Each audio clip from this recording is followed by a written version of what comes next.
Alright, so today I'm going to be talking about the Springfield Hellcat PRO.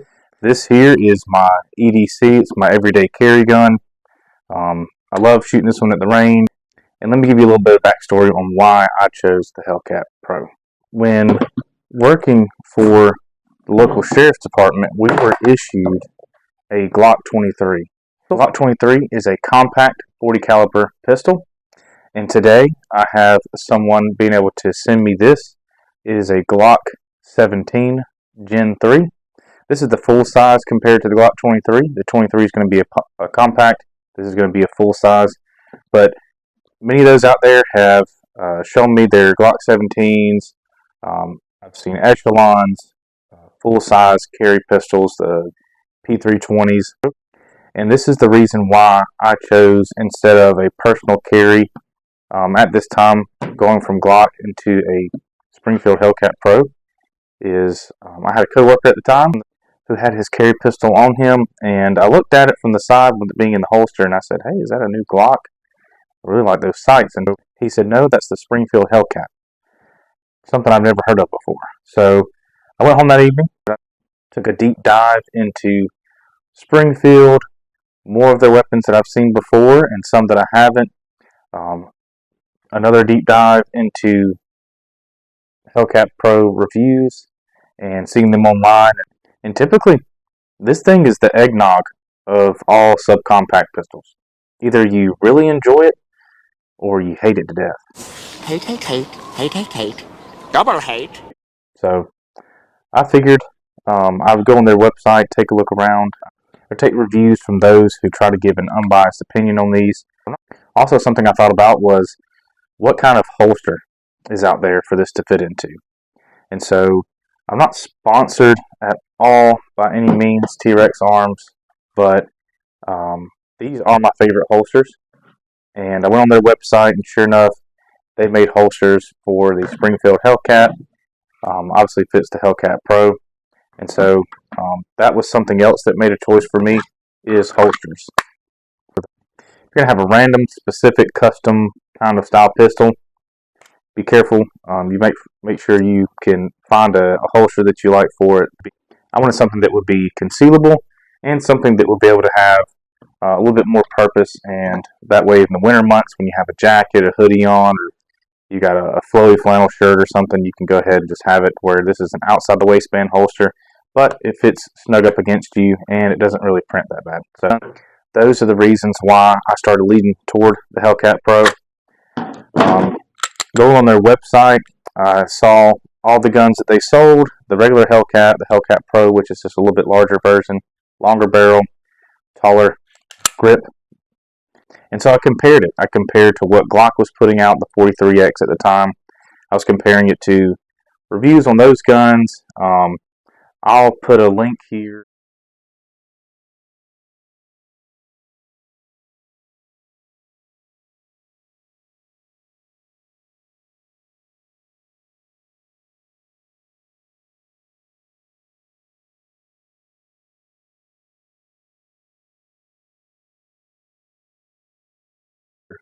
And show you a little bit of Handgun Hero. It's a really good website. I have it bookmarked.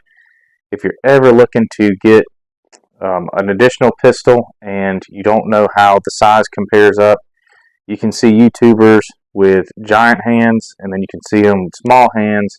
You don't know how it's going to fit for you, or how it would fit whenever you want to conceal carry it if you're down with the thickness. So, overthinking it like I always do, I went down to our local Bass Pro, went inside there. They have a massive selection on firearms, and they were happy to let me take a look at some and be able to get sight alignment and see what that looked like for me. And the first one I looked at from Springfield was their echelon, and I was very close to ordering the echelon. However, it was big, it was bulky. I already had a duty gun at the time, had a Safariland holster for it, a light set up on it. I didn't really have another need for a duty gun. I wanted something that was strictly just an everyday carry that wasn't going to be big and bulky, and that I would be comfortable carrying for a long time or on long trips. That let me go into Springfield's website. They had a promotion offering a range bag and 3 extra mags if you purchased a Hellcat or Hellcat PRO within a certain time frame.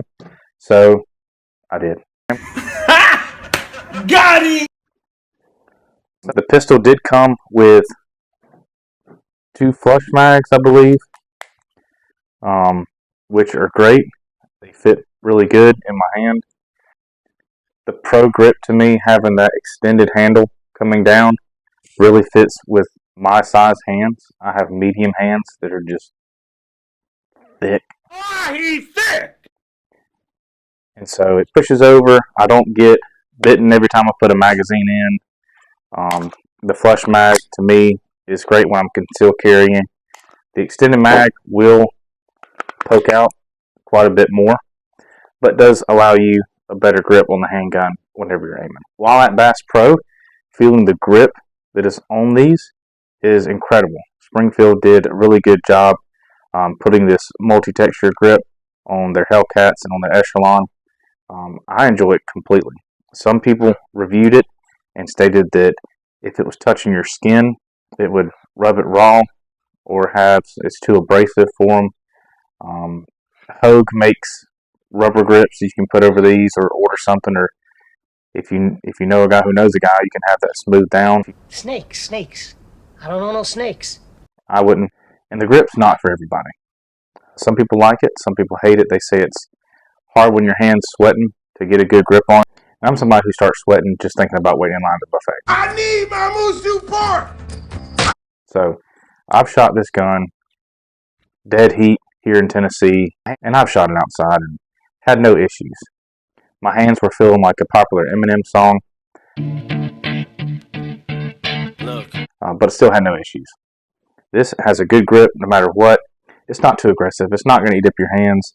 It also has the stippling here on the edges here that are also really nice as a reference point to get your fingers on.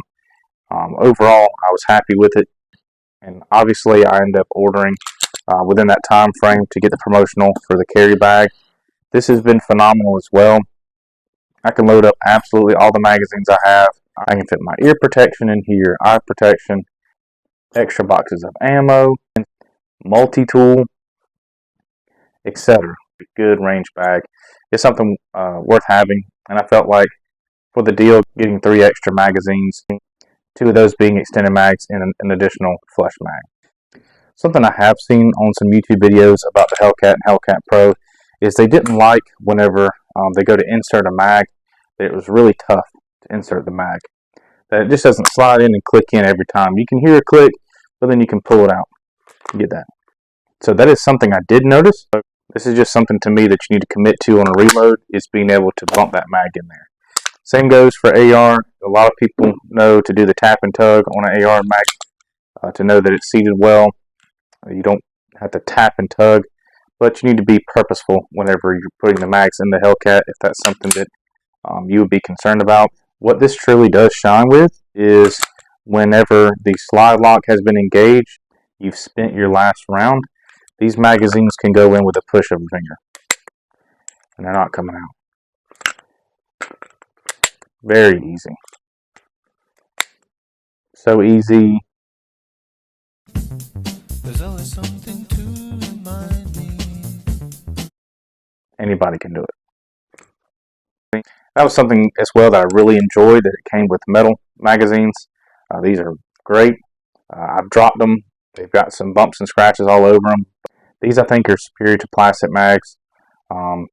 ETS. I did use ETS magazines for my duty pistol at the time.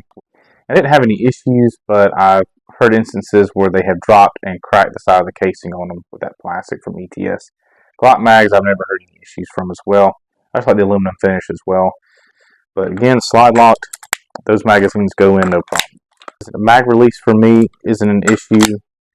It's actually really nice compared to the Glock. The Glock, I kind of had to break my grip a little bit just to move my finger on. This one, I don't.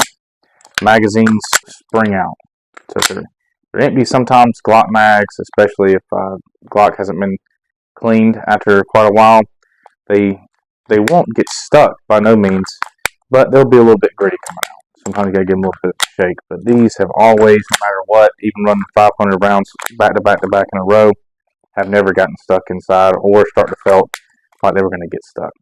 And the mag release for these is actually reversible. So if you are a left-handed shooter, and you have that issue of always having to reach over on your left hand to release the mag, you can reverse this over to the right side of the pistol and be able to have the mag release set up that way. I think that's great. You also have a loaded chamber indicator. I'll try to zoom in on that one. It'll let you know whether or not you have ammunition sitting inside of it. You can see some brass in there. I don't rely on it. If I'm at the range, I want to make sure I have a press check. It has some front serrations that do offer more to be desired, but they are enough. Gloves, no problem. Even in the heat, being out sweating, still no problem. Again, be purposeful with it. You can press check, there's no problem. You can pull and make sure you have one in the chamber. However, I believe in a weapon light. The purpose of, if I'm in my home and it's either nighttime and I need a weapon light to be able to clear my home, I wouldn't advise going around your house in case the power's out to use this just as a flashlight. This comes out, has a purpose. I opted not to get the threaded barrel and the compensator kit from Springfield itself.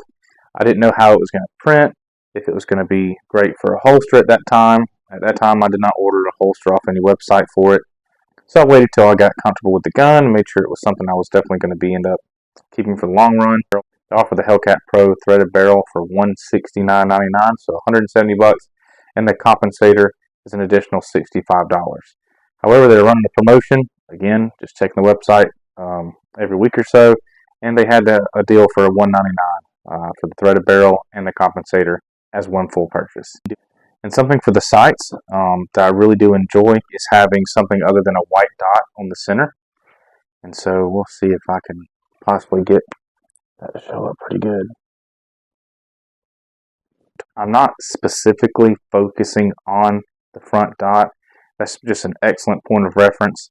I'm focusing on the target in front of the dot and then bringing the dot up to the target. And so once the dot comes up to the target, this bright yellow is phenomenal during the daytime. And it's also a tritium sight, so at nighttime I'm going to add some footage in here of what that looks like from the camera, as well as what it looks like whenever you have the weapon light on and the dot.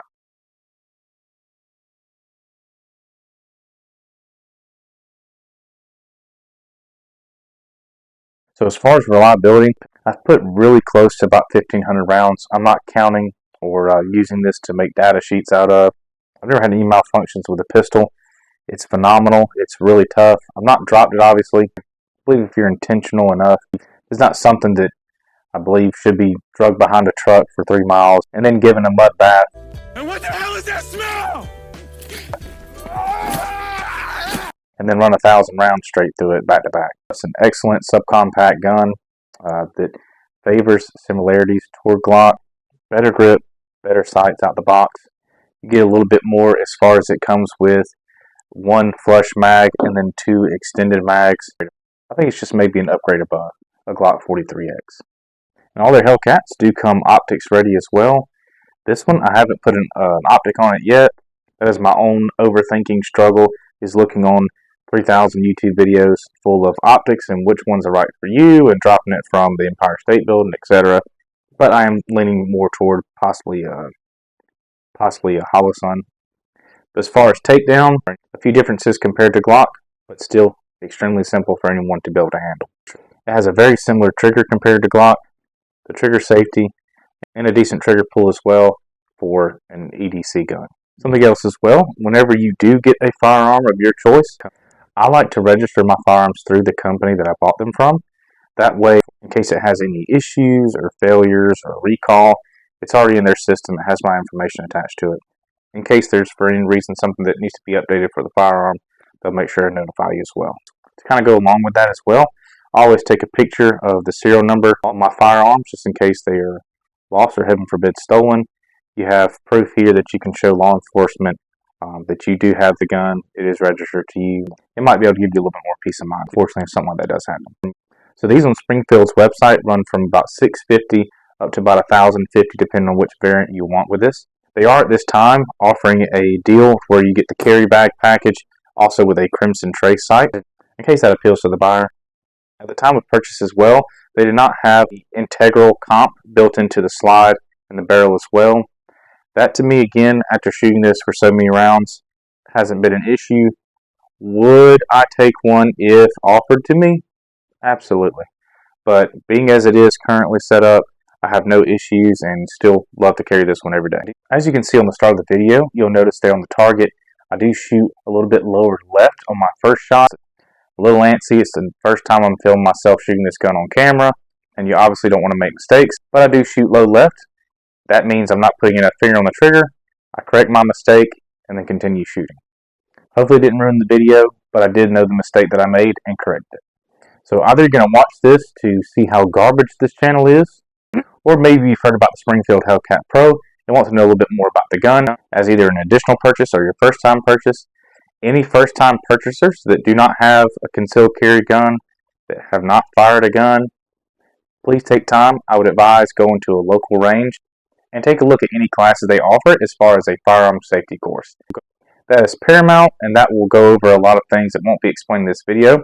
If that's something that people have more questions on, I'd be happy to post up a video showing some just basic firearm knowledge. It's nothing that you'll need to jump out of helicopters backwards and doing somersaults over Baghdad bushes, but some basic things as far as someone who cares about their family and do what they can to protect them.